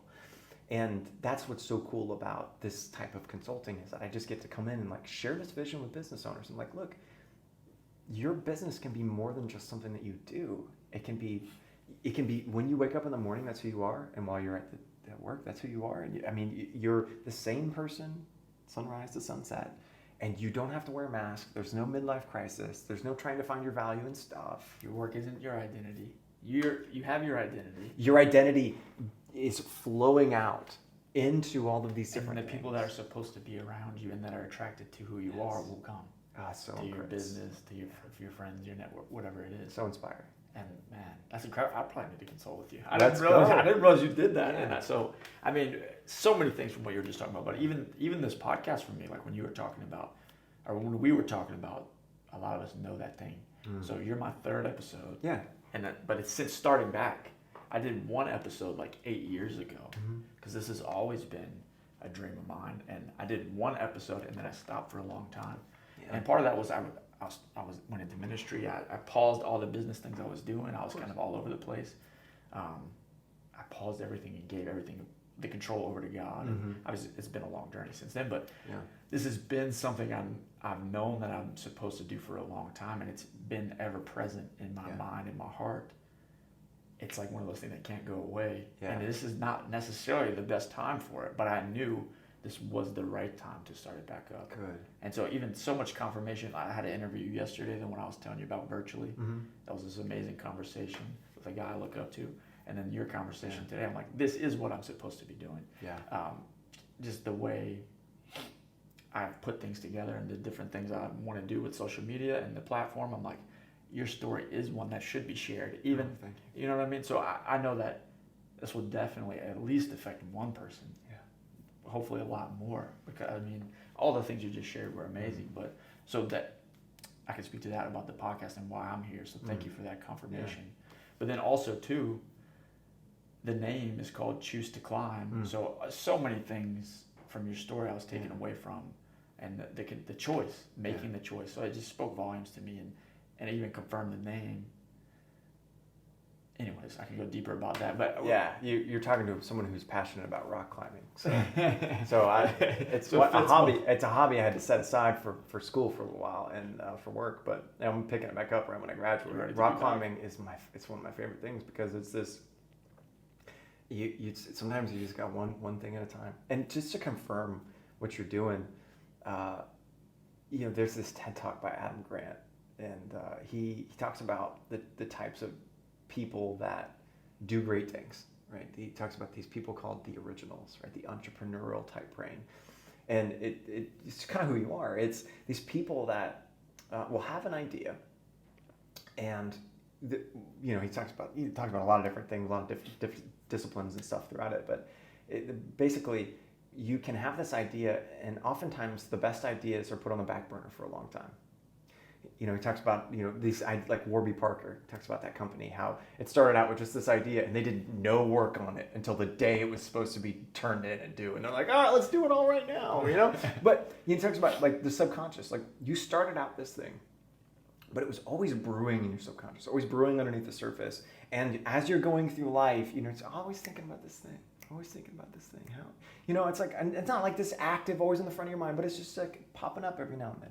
And what were you doing? You were developing the thought, the framework, the belief system for it, the motivation for it. So whenever the time comes, it's almost like accidentally developed.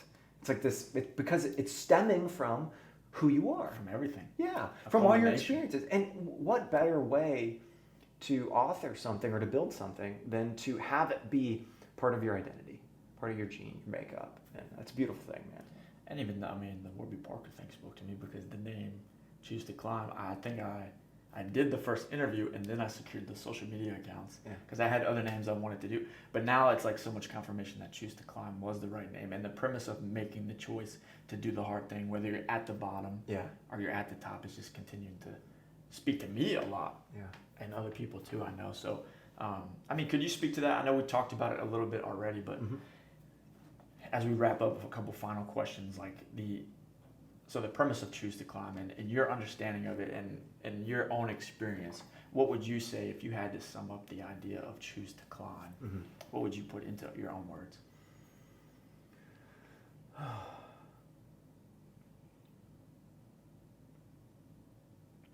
Leveraging the circumstances around you to get higher than you were before. When you think about what climbing is, it's looking at what's in your immediate environment. And I'm a firm believer of this, and I teach this in every consulting meeting that I'm ever going to have. It's God has given you everything you need in order to do the work that He's called you to do. Rock climbing it's not about carving your own path. Actually, if you damage the wall, you're supposed to report it. If you make changes, you can't chip the wall. You're actually supposed to take what was naturally there to leverage yourself higher. So I think the choice to climb begins with observing what's in your circumstances and looking what's around you and saying, man, I do have what it takes. I can use this and this to leverage myself higher. I can position myself using just what's in my circumstances to get me a little bit higher. And then when you get to the next level, it's like, all right, what's around me? What are the relationships? What are the connections? What's available to me? Again, we're back to the library because libraries are my favorite place because it is a level playing ground where everyone has the ability to climb. You don't have to, you can have literally nothing to your name and you can come into a library and have access to everything. YouTube has made it so possible for people to become really smart. And what better way to start climbing? Like, what's in my circumstances? Oh, I have this incredible amount of information, more than I could ever consume, billions and trillions of hours of information to help me get better at something that I'm interested in. Yeah, circumstances, man. Leveraging your circumstances to elevate yourself. I love it. Incredible definition. I love that. Come on. That was great, man. I'm like, I want to put that in the branding. Do it, man. That was a great definition. And I am a huge YouTube University advocate. So let's go. That's the first place this podcast is going. Is YouTube. So, man, incredible answer about that. Incredible podcast and interview. And I just want to acknowledge you for a second and just say, first, thank you for coming on. Yeah.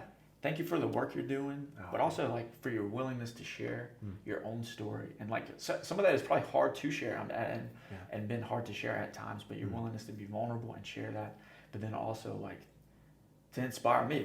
Thank you for inspiring me to talk about you making the tough choices, continuing to push yourself after you've hitting big achievements, and still choosing to go after things. And then also what spoke to me a lot too is how you spoke about your wife, and then also that the joy that you have talking about and being a father.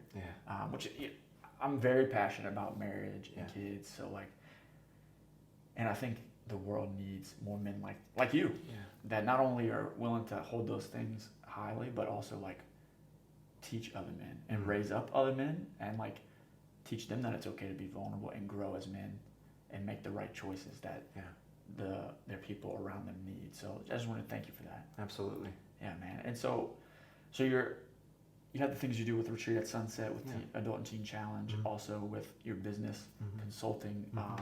Congratulations on graduating soon. But if people are inspired by your story, or they want to reach out to you about business, or they just want to reach out to you at all, where's the place you spend time, or where could they find you on social media or whatever? What kind of things do you? Yeah, I don't really have a social media presence outside of a small like Facebook, where it's like I don't really accept any friend requests. I just kind of like it's just a couple of people. My family share photos.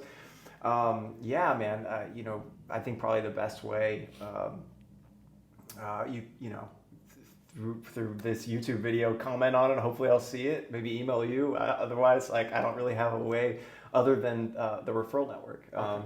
One of the things that I do want to leave for sure is like, man, it doesn't matter how dark things are. There's always hope. There's always something, and even if it looks like it's impossible, there's always a way. So, if somebody's out there that you just in a situation where it's like it seems impossible, reach out to somebody. You're never, ever alone. There's always somebody out there who wants to love you and help you and help you step up and help you see and get perspective. And if you're struggling in addiction, if you want to get help, you can reach out to our referral network.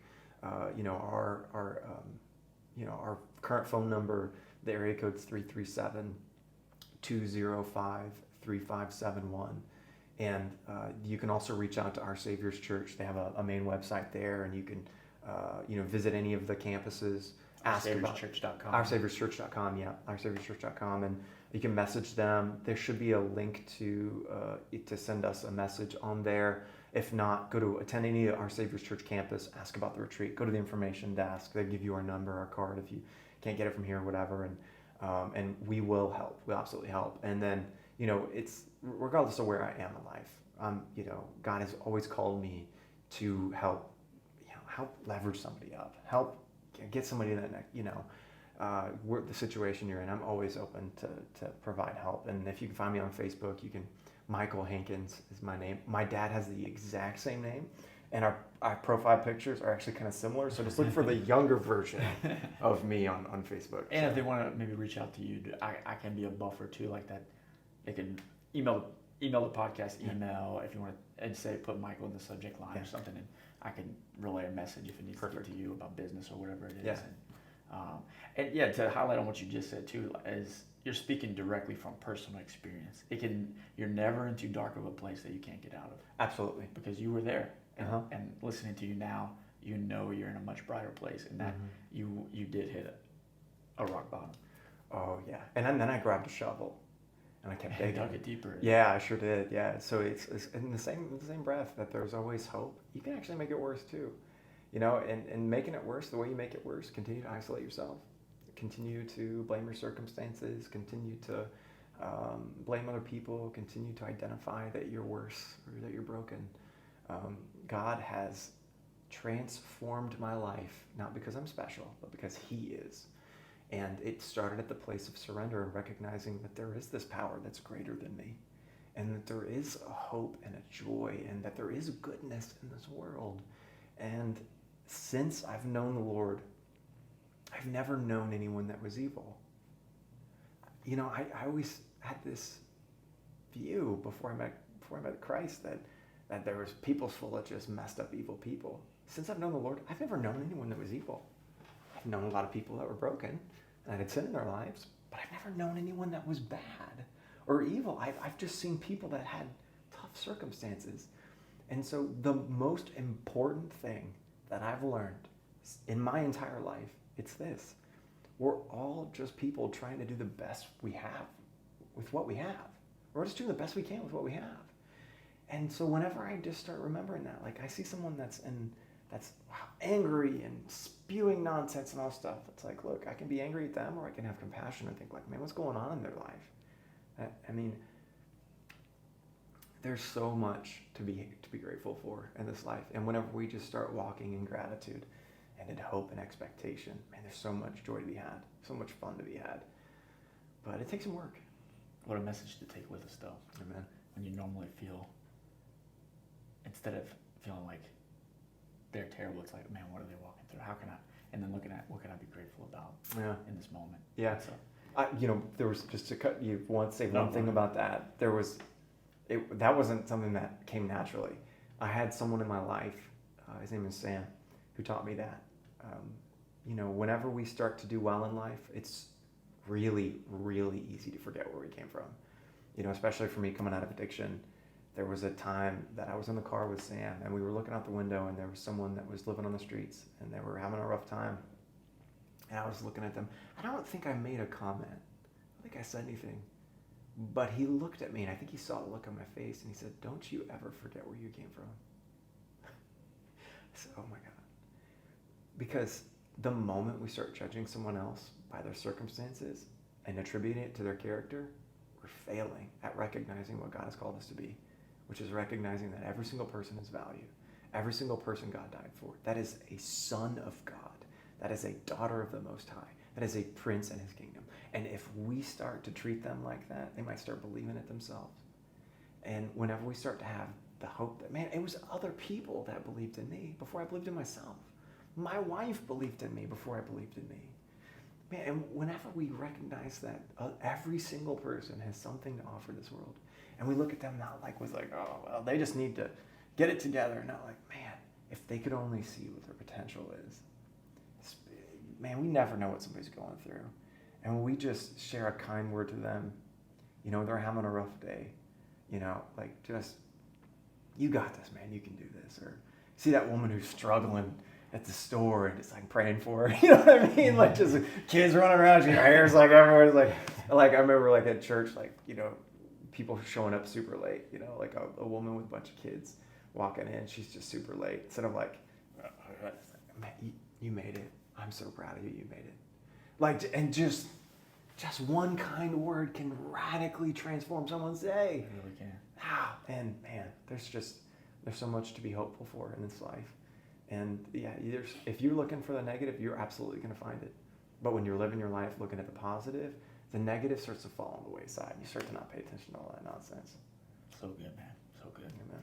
Dude, I could continue this podcast all day. We could talk forever. Yeah, we can keep going and going. 24-hour live stream. Yeah, absolutely. But to wrap it up, if you had to, I like to ask this question. I think I stole it from someone else, but if you had to put it down to 2 sentences on a billboard that everyone would see every day on their way to work, to and from, what would you put?